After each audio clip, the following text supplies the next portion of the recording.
Okay, good evening, everyone. Thank you very much, Saber. My name is Sukman. I'm a PhD candidate here at the Department of Psychology, and I'm also a member of the KCL-SJP. I've also been tasked with the impossible task of actually introducing Noam's career in some opening remarks. So let's do that first. Noam Chomsky wrote his first article at the age of 9 in 1939 about the fall of Barcelona to Franco's fascists. Since then, he's been a tireless activist for peace and justice around the world and calling out state lies and disillusioning us of their necessary illusions. In fact, so meticulous is this documentation of state crimes that the New Yorker labeled him the devil's accountant. His systematic interrogation of power, authority, and empire has been done over 150 books, countless articles, and numerous public engagements. On the side, he also revolutionized the fields of linguistics, the cognitive sciences, and analytic philosophy. He's also emeritus professor at MIT, where he taught for over 60 years, and currently he's a laureate professor at the University of Arizona. But particularly since 1967, he's been one of the most vocal advocates for the Palestinian cause in the West. He's written numerous groundbreaking books on the topic, The Triangle, on Palestine and Gaza in crisis.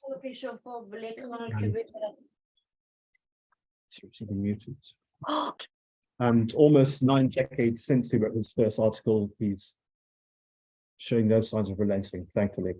So he's still teaching, he's still writing, and still speaking truth against power. So I'd like to welcome you all to this event, which is titled Israel, Apartheid and Activism, a conversation with Noam Chomsky. So we'll like to begin the conversation with the title, which can be controversial to some perhaps, and given this is Israeli Apartheid Week and given the term apartheid in the title, we'll begin with that loaded term apartheid. So I'll frame my question with a recent semi-newsworthy event.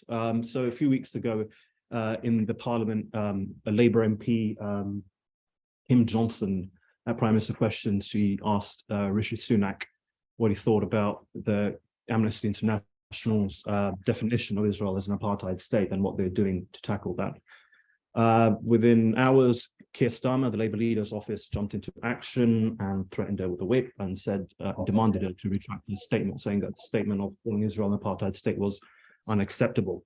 Within a few days, Kim Johnson appeared in Parliament and sorry, can everyone except Noam actually unmute their, thank you. So within a few days, Kim Johnson appeared in Parliament and apologized for the statement, saying, I would like to apologize unreservedly for the intemperate language I used. I apologize for the use of the term apartheid state. While I was quoting accurately Amnesty International's description, I recognize this is insensitive and I would like to withdraw it. Now, Professor Chomsky, I know that you disagree with the use of the term apartheid, but not because it's not strong enough. Sorry, not because it's too strong, but rather it's not strong enough. So I've got my first question is, how useful is the framework of apartheid in understanding and responding to the Israeli occupation? And how would you like to elaborate why you think Israel is worse than apartheid South Africa? Well, I'm pleased that Amnesty International and also Human Rights Watch have joined the civilized world in recognizing the fact of apartheid in Israel and the occupied territories.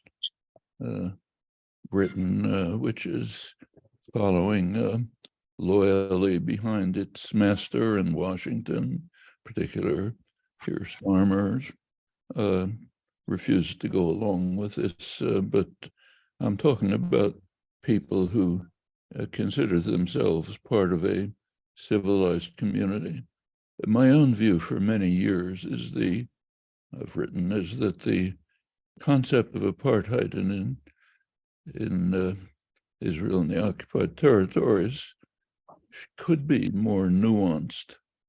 There is a distinction which Israel no longer recognizes between Israel within its legal borders, so-called Green Line, and the occupied territories, which Israel alone in the world claims are not occupied, but I'll go along with the world. So there's a split between Israel and the occupied territories. Israel barely recognizes it anymore. Young people in Israel aren't even aware that there is a green line. City of Tel Aviv recently tried to use maps in the schools that recognize the green line. The government angrily objected. They had to withdraw it.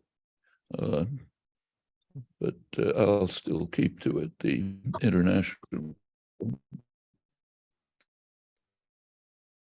consensus is that, apart from a distinction between Israel and the occupied territories, within Israel itself, there is quite severe repression and violation of rights of Palestinians. Whether it should be called apartheid or not, you could debate. I personally would call it severe repression, not apartheid.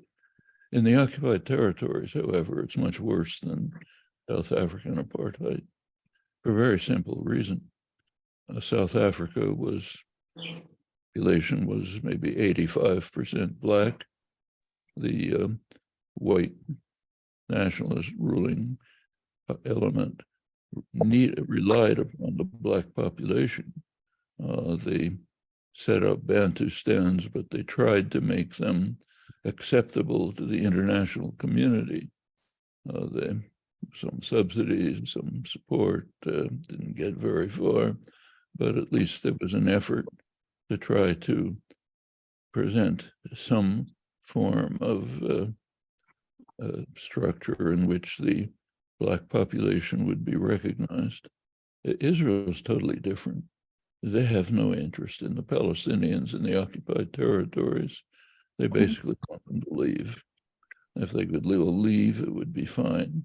So make life impossible for them and hope that they'll somehow disappear step by step, not just going on for a century, actually. Small steps, step by step, we take over a little more, a little more. This is, of course, this is the way the initial settlement took place starting a century ago.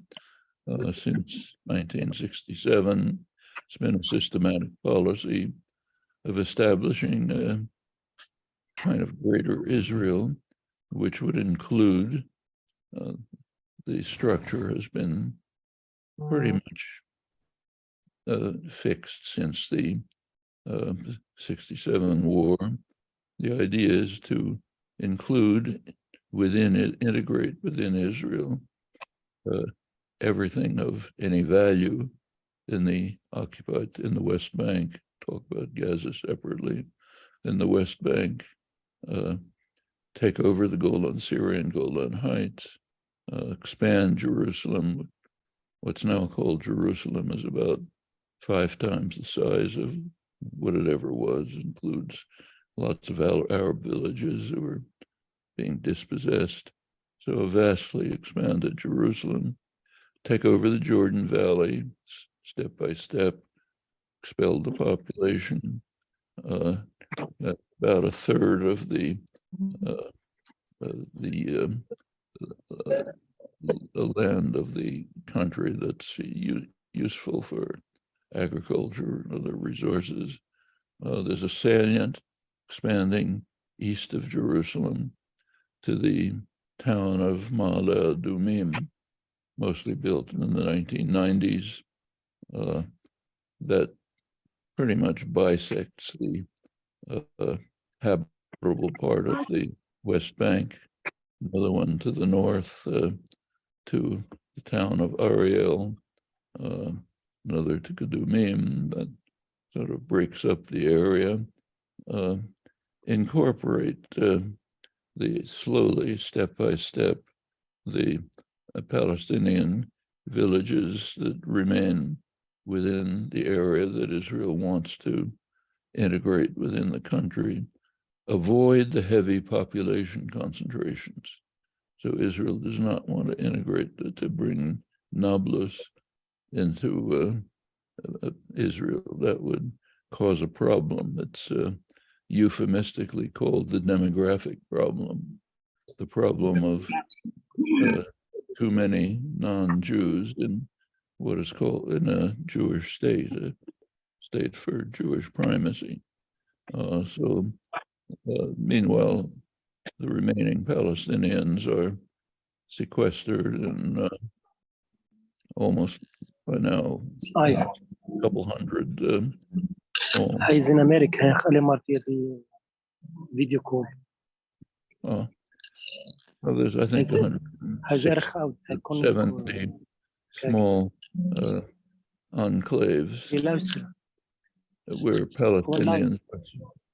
Palestinians are surrounded by Israeli troops who will occasionally, if they feel like it, let them go out and farm their lands, tend their cattle, tend their olive groves. Meanwhile, violent hilltop youths, as they're called, settle technically illegally, but they're supported by the government and the army. And they come in and when they feel like it, attack the villages, destroy property, beat people up. They're protected by the Israeli army, which stands there to make sure that in case any Palestinian resists, they're quickly arrested. Well, that's considerably worse than apartheid. That's the situation that's being slowly, steadily imposed in the occupied territories.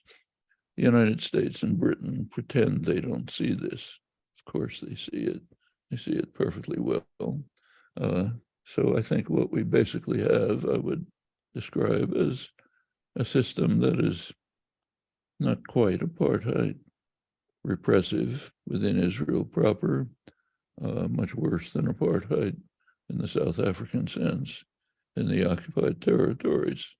The Golan Heights, meanwhile, has just been Syrian Golan Heights, population mostly expelled, has been incorporated into Israel. Under President Trump, for the first time, the United States officially authorized the illegal integration of the Golan Heights, Greater Jerusalem, into Israel. This is, of course, in gross violation of international law. In fact, in both cases, violation of Security Council resolutions, which the United States itself voted for at the time, but that's water under the bridge. Now, thanks to people like Donald Trump, Keir Starmer, others, Israel has just taken over these territories, and it's recognized by the United States and its British colony, but not technically by the rest of the world. Well, can talk about Gaza, that's a separate problem. But in my view, to get back to your question, the international human rights organizations, Human Rights Watch, Amnesty International, have taken the proper step when they move towards recognizing that this is basically an apartheid type situation. I don't see much that's controversial about that, except that my own view, as I say, I think in the occupied territories, it's more extreme than apartheid. Well, given the similarities and also the clear differences that you pointed out and the severity of the situation, as soon as the framework of apartheid started gaining traction, another conversation that was starting was about the boycott, divestment, and sanctions of Israel. Given the current situation and where diplomacy appears to be failing, what do you think is the future and perhaps the benefit of mass BDS? Well, we should be a little careful about BDS. First of all, it's actually BD. There aren't any sanctions. Maybe there ought to be, but there aren't. Secondly, this program was actually initiated within Israel in the late 1990s by Gush Shalom, Uri Avneri's peace group within Israel, organized a boycott and divestment program, which has had considerable success. maybe their major success is that one of the major churches in the United States, the Presbyterian Church, joined in boycott and divestment. It's quite a step. Made some steps. Their goal was to try to compel multinational corporations that invest in the occupied territories to pull out. Their program was aimed at the occupied territories. In my view, that was tactically and wise, and also wise in principle. That's the main issue. So the BDS movement later developed. It's had its successes, it's had its failures. And if you look at it, I think its successes, which are significant, were overwhelmingly when it directed its efforts to the occupied territories. There, the issue is clear, precise, uncontroversial, outside of places like Keir Starmer's Labour Party, and Donald Trump and so on. But it's clear internationally what the issues are, and the strong support for it, popular and even international institutions. When you move the actions towards Israel proper, it tends to elicit, putting aside principle, it on purely tactical grounds, it elicits a backlash which typically overwhelms the effort. And you get sidetracked into discussions about academic freedom, anti-Semitism, distinction between Israel and other countries. There are answers to those questions, but by getting sidetracked into them, you're putting aside the problems of the Palestinians. They move to the side. So now, for example, in the United States, a lot of the activity of the BDS movement is concerned with overthrowing laws that are imposed and administrative procedures, even in universities, that require opposition to BDS. They're, of course, illegitimate, but concentrating on getting rid of those issues is not helping the Palestinians. It's putting the Palestinian issue to the side. So my own feeling is that on tactical grounds alone, let alone anything else, the BDS movement would be wise to concentrate its activities, which can be quite successful, on establishing that the territories are illegally occupied in gross violation of international law, carrying in violation of the decisions of the World Court, every relevant international institution, and that what's going on there is vicious and brutal. If you read the Israeli press, Haaretz, the main newspaper, practically every day there's a report of some violent, brutal activity of the settlers, supported by the army, sometimes by the army itself. Sometimes it reaches the level of an actual pogrom, as in Hawara a couple of weeks ago, but it's practically a daily occurrence, one atrocity and crime after another, as this policy of establishing Greater Israel more firmly continues. The areas are integrated into Israel with huge infrastructure projects. You can now live in your pleasant villa in Ma'ale Adumim in the midst of the West Bank, subsidized, of course, by the government. And you can travel on a superhighway to your job in Jerusalem or Tel Aviv. You won't even know that there's an Arab anywhere. The roads, of course, are reserved to Israeli Jews and, of course, tourists. So you go to visit, you're allowed to drive on the roads, not Palestinians. Palestinians are consigned to small roads. I've actually driven on them. They're You want to get from Jerusalem from the East Jerusalem to Ramallah, you go on a small road right over a wadi. If it's raining, you might fall in. It takes you an hour or so. You could make it in 10 minutes on a highway. Well, that's all of that is, as I say, I think beyond apartheid. For the life of the Palestinians in the couple hundred sequestered settlements, it's a matter of survival. Will I be able to go out and tend my flock today, or will I be attacked by hilltop youth with the army watching on? Well, it's kind of a life, but the idea is get rid of them. We can get rid of them, be more Jews, be a fuller Jewish state. Now something new has happened in the last couple of weeks, something important.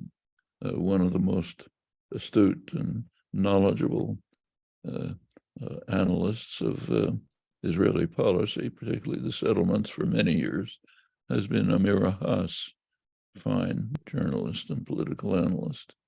Had an article a couple of days ago in Haaretz, the Israeli press, in which she pointed out, I think accurately, that Israel is not a state with a settlement enterprise. It's a settlement enterprise with a state. The dominant force in Israeli policy is the settlement, she calls colonial settlement enterprise.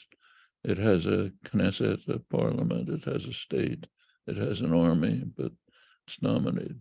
And she says there's been a kind of she calls it a tango between the state and the settler movement. Settler movement makes a couple steps forward.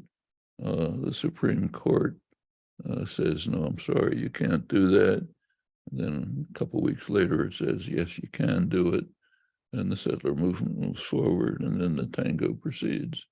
Now she says it's followed the natural course, and the settler enterprise is turning against the secular policy, the secular population within Israel proper. So you're getting huge demonstrations and protest. You're trying to do to us what you've done to Palestinians for 50 years. It's not acceptable. So large demonstrations, a large part of the military are refusing to serve for pretty good reasons. A couple hundred Air Force reservists refuse to go for training. You can understand their reasons. As long as the facade of a military occupation could be maintained, Israel could claim to be immune to international prosecution for war crimes. The ICC principle is that if a country has a functioning judiciary, it can take care of its own war crimes. Of course, that's a farce, but that's the official facade. Right now, by now, the facade of a military occupation is declining. Now there's a civil authority in control of the occupied territories. That's the new far-right religious nationalist government, Smotrich and Ben Gvir and Levin and the judiciary. So the facade is disappearing. There are a few people who will maintain it. Donald Trump, Keir Starmer, a couple of other loyalists, but it's disappearing. And reservists don't want to be exposed to that. Of course, the US would immediately step in and block it, but they don't want to face the danger. So I think what we see is the facade crumbling, the reality coming to the fore. There are interesting and important changes in political opinion, particularly, I don't know the facts about Britain, but in the United States, extensive polls, it now turns out that among the younger people, high school, college age, that's called Generation Z, they're split almost 50-50 between support for Israel and support for Palestinians. It's a radical change from what happened before. If you look at the party distinctions, the support for Israel used to be based on liberal Democrats. Israel had this image of a progressive, forward-looking liberal state. Liberal Democrats could support it. It's gone. By now, those who identify as Democrats support Palestinians much more than they support Israel.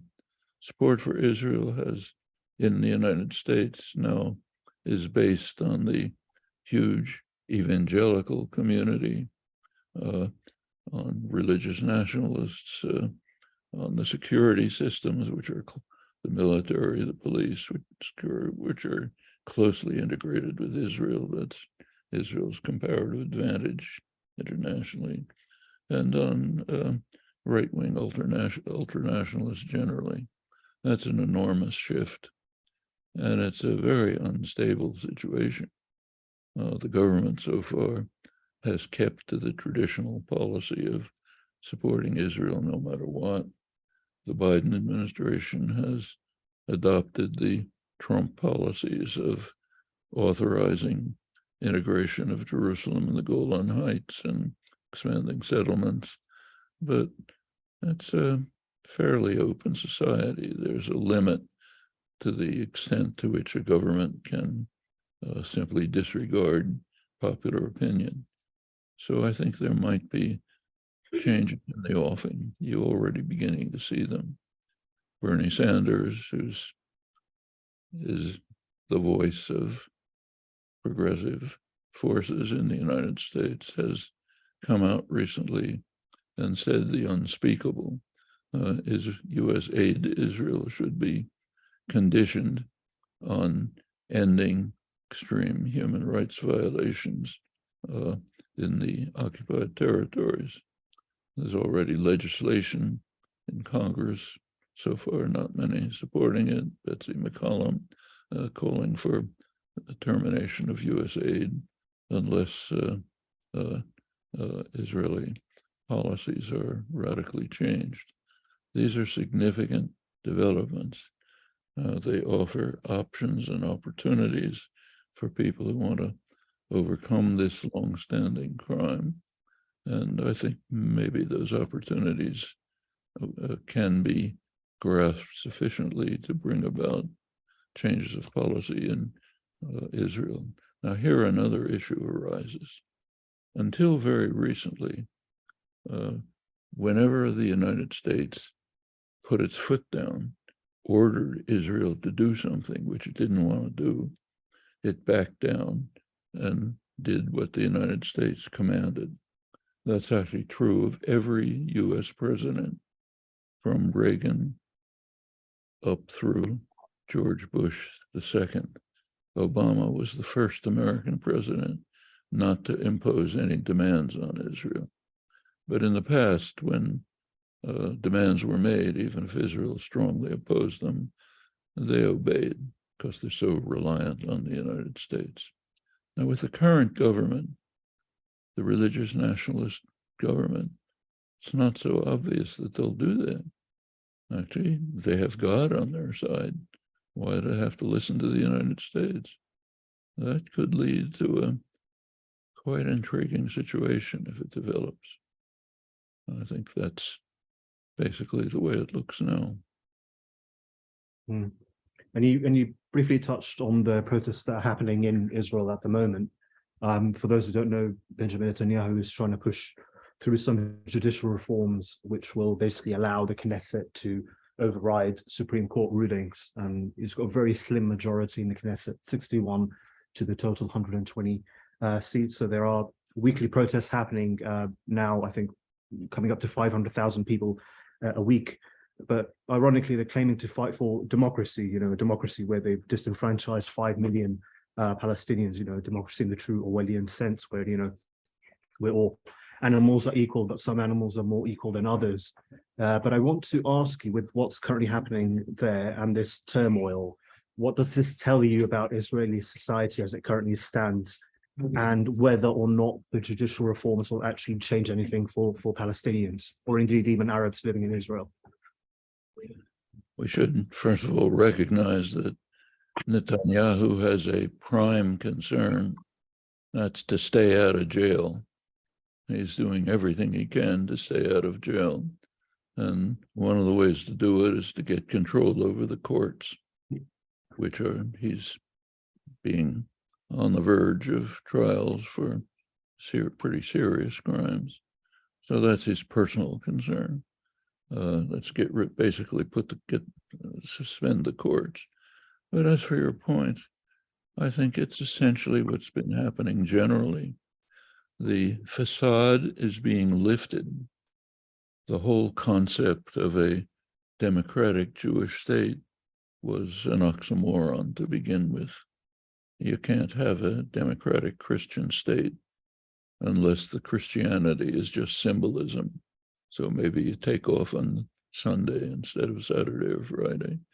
As long as the Christianity is symbolism, yes, you can have a democratic Christian state.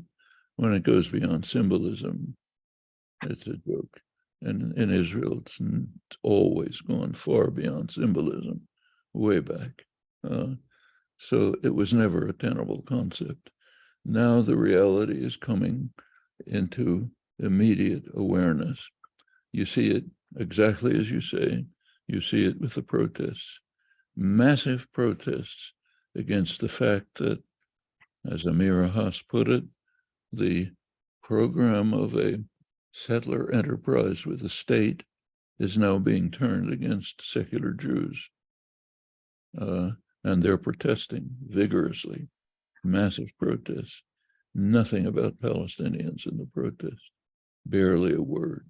A few people in what remains of the marginal Israeli left do say something here and there, but the mass of the protests don't even consider, it's not even an issue. They don't even think about it. The problem is that the weight of the settler enterprise is now being directed against us. I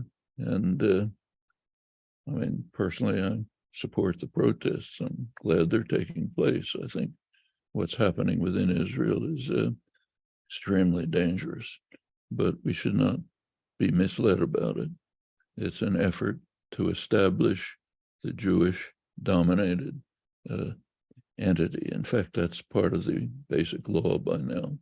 It was established officially in 2018 that this is that Israel is the state of the Jewish people. Actually, that's not so much of a change as many people believed. You go back to about 1960, the Supreme Court, Israeli court, had already concluded that Israel is the sovereign state of the Jewish people. That means it's my state because I'm Jewish, but it's not the state of Palestinians in Israel. Well, that wasn't a strong official decision at the time, but that was the reality. 2018, it became official. Now it's coming forward. You can see it right in front of you. Anyone with eyes open can see it. Possible to blind yourself and pretend something else is going on, but it's getting more and more difficult to take that stance. Okay, now zooming a little out, I wanted to ask you about, well, actually in the past couple of weeks and then the past couple of years, there have been some developments which kind of shifted the dynamics and diplomatic ties within the region. So I'm thinking about the Abraham Accords, which were signed 2 years ago involving Morocco, the UAE and Bahrain. And now recently the role of China in bringing back Iran and Saudi Arabia onto the table. What difference do you think these changes have made over the past years in one way emboldening Israel, but then getting Israel to criticize the deal that was made between Iran and Saudi Arabia? So what do you see the effects of these events in the coming future? These are very important events. For many years, back to 1967, in fact, there had been a tacit alliance between the Arab oil dictatorships and Israel. U.S. policy in the region had been, from 1967, had been based on what were sometimes called three pillars: Saudi Arabia, where all the oil is; Israel, the muscle; Iran, then under the Shah. Technically, they were all at war with each other, but that was just technically. In fact, there were pretty close relations among them, but it was informal. The Abraham, of course, Iran in 1979 shifted from a trusted ally to a main enemy. In the Abraham Accords were an attempt to bring together an alliance of the most reactionary and brutal states in the region under the US aegis. Morocco was brought in because of its dictatorship, of course, was brought in because of its near monopoly of phosphate reserves. In fact, President Trump, along with recognizing the Israeli occupation, also violated international law by recognizing the Moroccan conquest of Western Sahara, violation of United Nations decisions and others. And that's to expand Morocco's monopoly over phosphate. So they were, the Moroccan dictatorship was brought in for that reason. Bahrain, which is a Saudi satellite virtually, was brought in. Egypt is not technically a member, but in fact, de facto it is. Saudi Arabia is essentially a partner, United Arab Emirates, and Sudan was brought in under strong pressure, threats that unless they joined, they would be punished, so they were brought in. Israel provides the technology, the muscle, and so on. That's the idea. It was to be a basic alliance of reactionary states under US control aimed at Iran. China, through undermined this. China moved in with,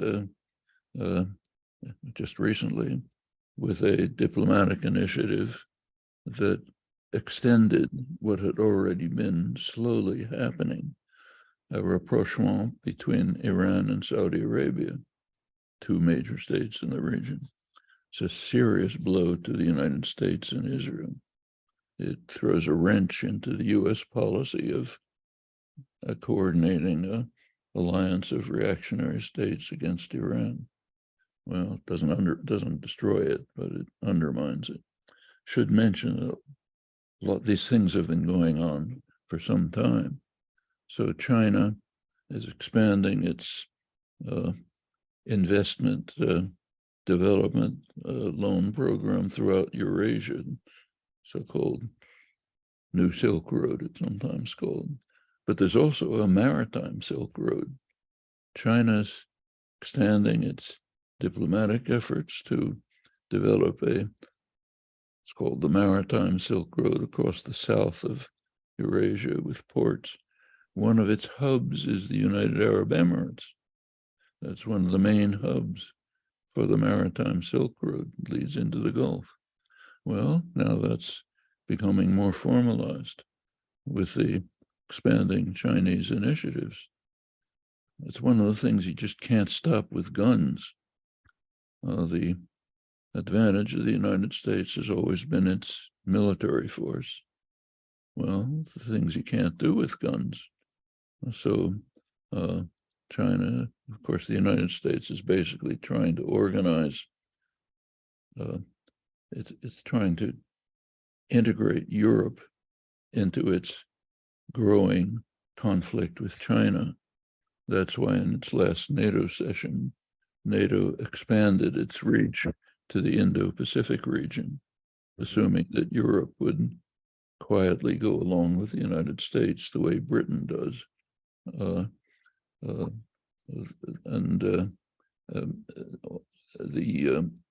world system is shaping up in which there are going to be sharp confrontations between the US dominated system, almost reflexively includes Britain, might include Europe, then the rest of the world. A lot of it's going in a different direction. almost none of the world outside of Europe and, of course, Britain, going along with US sanctions in Russia. There was a important meeting of the international meeting at the Munich a couple of weeks ago, Munich Strategic Conference, where the United States was trying hard to get the countries of the global South to join in with what they see as a proxy war between Russia and the United States with Ukrainian bodies. None of them wanted to join. One after another got up and said, sorry, not us. Even long-time US virtual satellites like Colombia, South America. But they're just making their own, India, Indonesia, African countries, making their own arrangements with Russia, with China. The United States is trying, and Britain are trying desperately to stop this, but it's not at all clear where it'll develop. And the particular issue you mentioned, Abraham Accords and the Chinese initiative with Saudi Arabia and Iran, are part of the breakup of the system. The Chinese initiative, if it succeeds, might have enormous effects. For one thing, it just might bring to an end the horrifying atrocities in Yemen. Yemen is maybe the worst humanitarian crisis in the world. And it's Saudi Arabia with US and British backing are the main aggressors, the ones major responsible for this awful crisis. Iran has been supporting the Houthi forces, which are on the other side.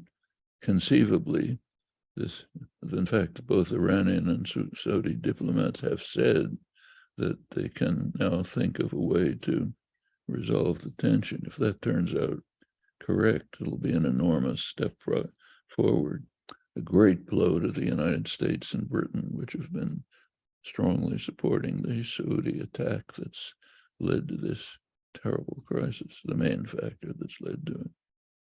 Well, these are major things that are happening on the world scene.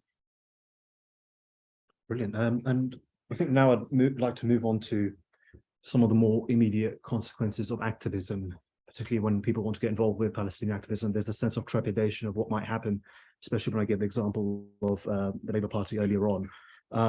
I mean, you faced a lot of hostility for your position, and often you needed security to take you from one event to another. And here in the UK, we've got a case study of the last few years of a leader of a major political party who had a very open pro-Palestinian stance, and he was essentially dragged through the mud by the entire establishment, from the Guardian through to the Telegraph. So you actually followed Jeremy Corbyn's career quite closely and his tenure as the Labour leader. How much of the propaganda against Jeremy do you think was, and now his subsequent banishment from mainstream politics, how much of that do you think was due to his Palestinian position? And through Jeremy's case study and your own experience, what lessons can we all take about engaging in political, academic and public life in the UK, given our orientation, I suppose? Well, don't like to talk about my own experience, but it is relevant. I've been speaking and writing about these issues openly, publicly, back into the 60s. Until pretty recently, I literally had to have police protection if I was talking at a university, even my own university. Campus police, city police had to be present. Police insisted on walking me back to my car because of the threat of violence. If I was giving talks on some other campus on, say, philosophy seminars, if there was one talk on Palestine, it had to be followed by campus police the whole time I was on campus. Of course, in the intellectual world, you just get denounced, vilified, and so on, but nobody cares about that. It changed. In the last 10 or 15 years, it's changed radically. The main change was with the huge Israeli attacks on Gaza, Cast Lead, others. These were so horrific that the population, especially younger people, just fell away from the solid support for Israeli violence and terror. Now it's a totally different situation. Students for Justice in Palestine and other groups have organized, made an enormous difference among young people. That's why you get the polling results that I just mentioned before. Enormous change. Well, let's go to England. In my view, the main reason for the attack on Corbyn across the spectrum, as you say, The Guardian, everyone else, was that he committed a major crime. He tried to create a Labour Party that would be responsive to the needs of its constituency and that would be a participatory party. And it was very successful. 2017, they had enormous victory. That scared the pants off the establishment. We cannot tolerate a political party that is actually a party, a popular party aimed at the needs and concerns of the large majority of the population. That's not the way politics works. Politics is for the elite and the privileged. So we have to smash this thing quickly. The technique that was used was a utterly dishonest, deceitful attack based on anti-Semitism. It's been completely exposed. The Al Jazeera reports totally exposed it, barely covered in England. There were formal reports. The Labour Party itself exposed it, but it's been suppressed. But my view is they picked the Palestinian issue and the issue of anti-Semitism because it's always easy to scream about anti-Semitism. It's an old story. It's nothing new. Back in 1973, 50 years ago, Abba Eban, respected Israeli settlement, particularly respected because he has a nice Oxford accent, so that makes him sound good. But he wrote an article in the major American Jewish liberal journal, American Jewish Congress Journal, Congress Weekly. He wrote an article in which he said he laid down the law to American Jews. He said, your prime responsibility is to show that there is no difference between anti-Semitism and what he called anti-Zionism.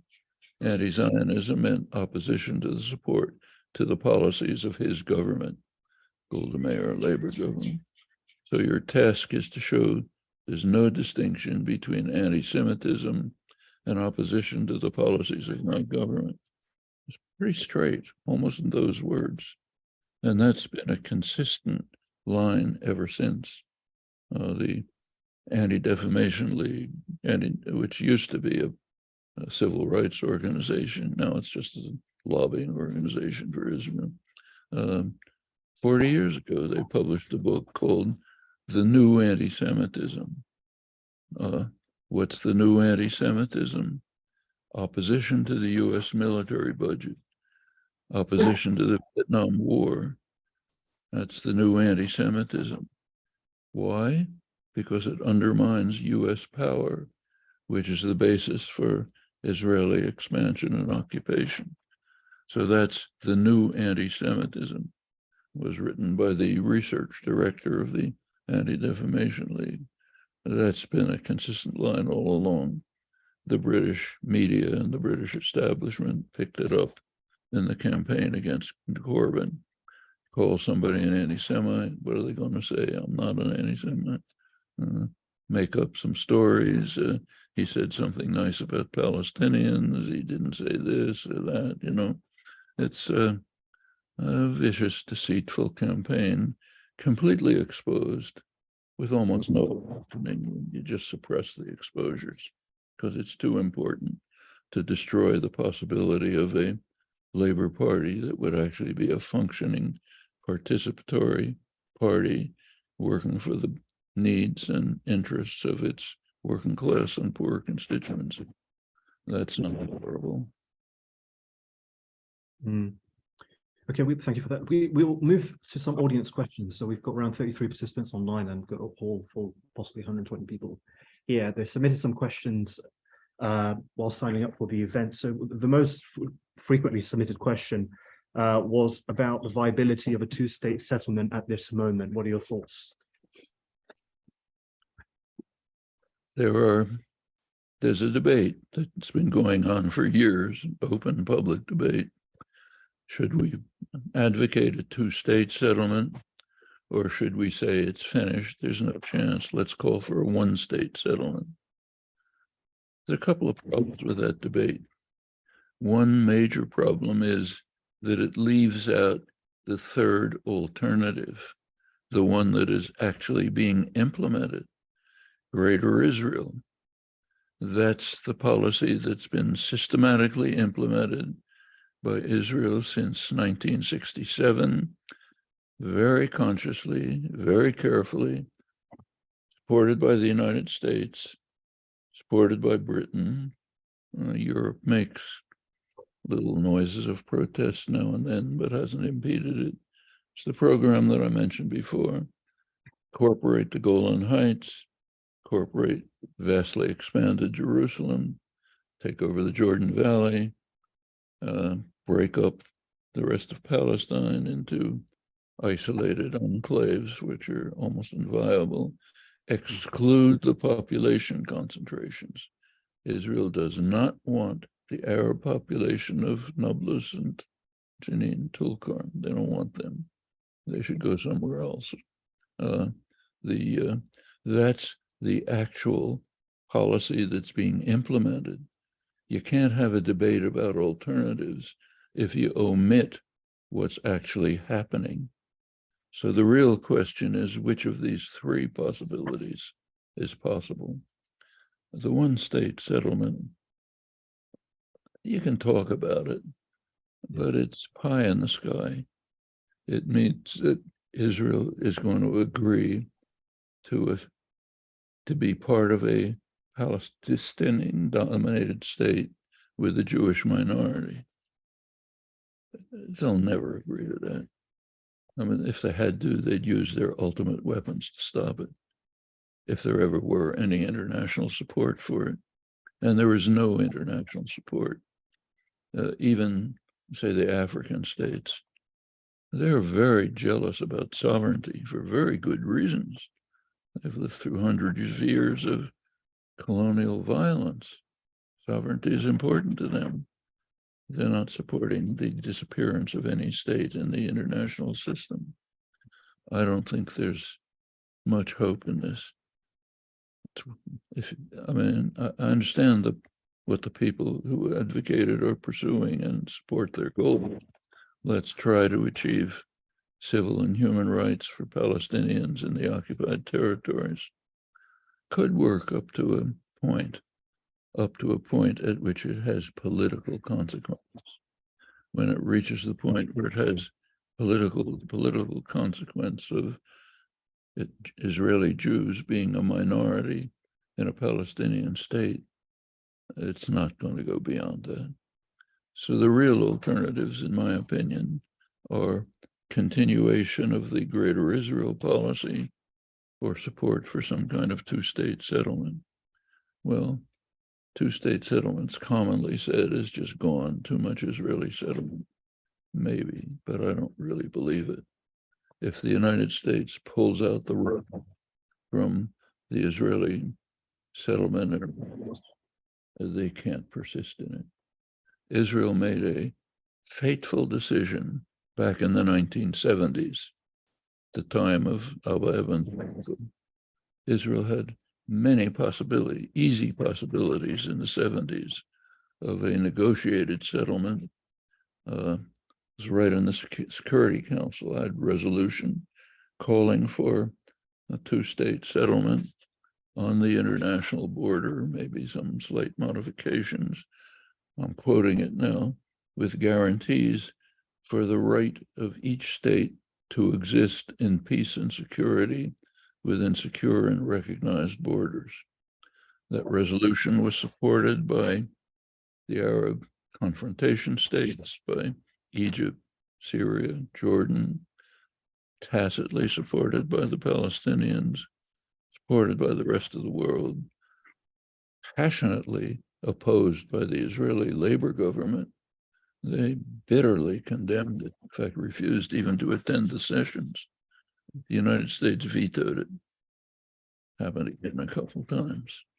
Well, what happened is that Israel made the decision to sacrifice security for expansion. But that meant they had to be completely reliant on the world dominant power, the United States, to enable them to carry out this policy in the face of international opposition. And that's what's happened ever since. That's why when US presidents from Reagan up to Bush ordered Israel to do things it strongly opposed, it nevertheless agreed. As I said, Obama was the first break. Well, what does that mean? I think it means that if US policy shifts, and it might, given the changes in the popular mood and position, if the policy shifts, I think Israeli policy will shift. What about all the settlers? Well, they can be moved, they can decide, make a choice. They can stay in a Palestinian state, fine, or they can leave their subsidized homes in the occupied territories and move to subsidized homes within Israel proper. Remember that most of the settlers go there because you get a nice home in the suburbs, a nice villa, nice town, all subsidized by the government. There are religious nationalists who want to hold on to every rock. Many of them come from Brooklyn in the United States. Okay, they can stay. I don't think this is an insoluble problem. Difficult, but not necessarily insoluble. Well, that's a minority position. Very few people believe this, but it seems to me most of the discussion is kind of beside the point because it overlooks the actual developments that are taking place. It's not a choice between one state and two states. It's a choice between them and the actual policy of Greater Israel, backed by the United States, Britain, basically.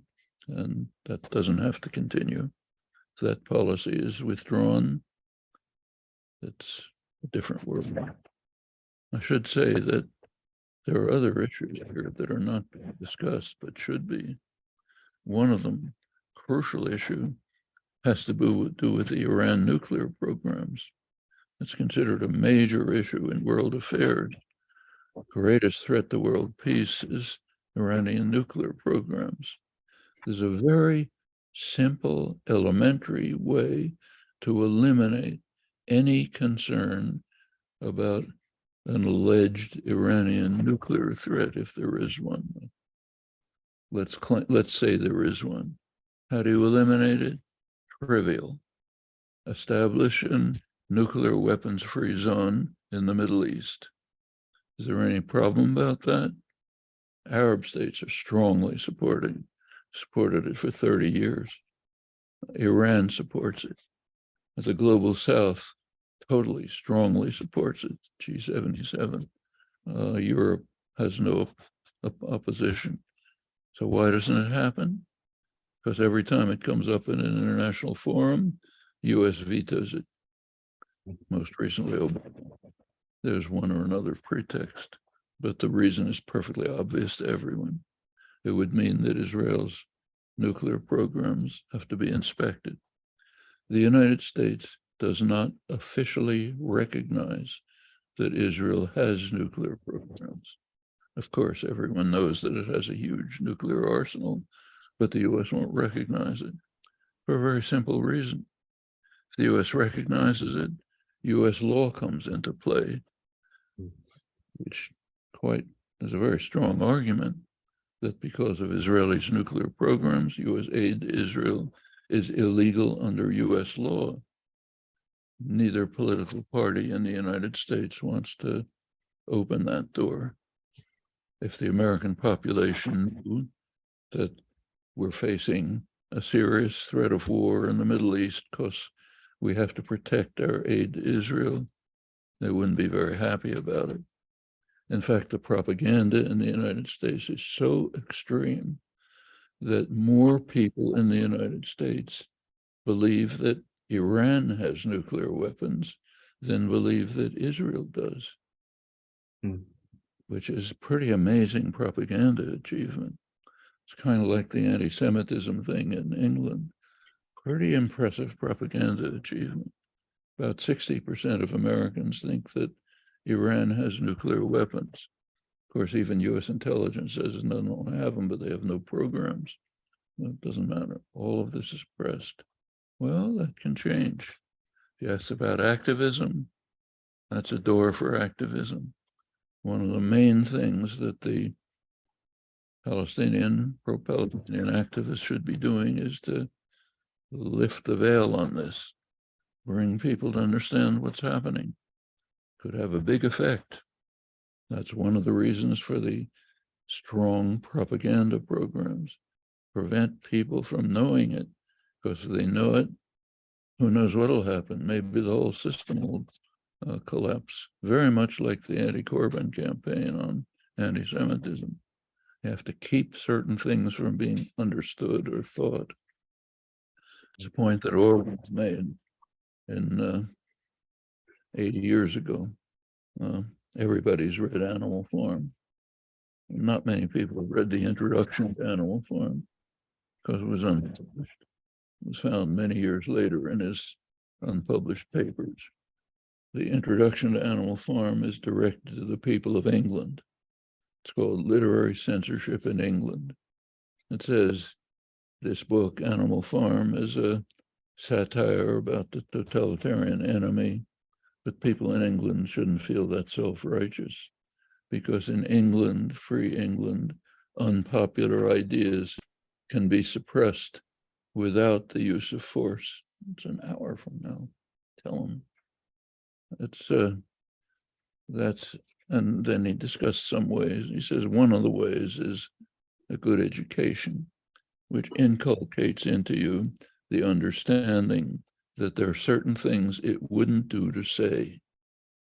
When you internalize that, you're okay. That's free England. Same with free United States. Quite important. Fortunately, I'm afraid I have to go off to another interview.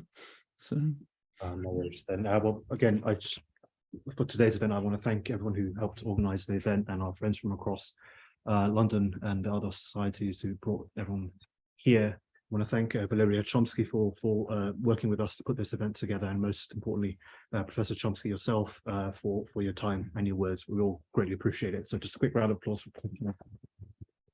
thank you. I'm sorry I have to leave, but obligations press. Thank you very much and have an excellent day. Thank you.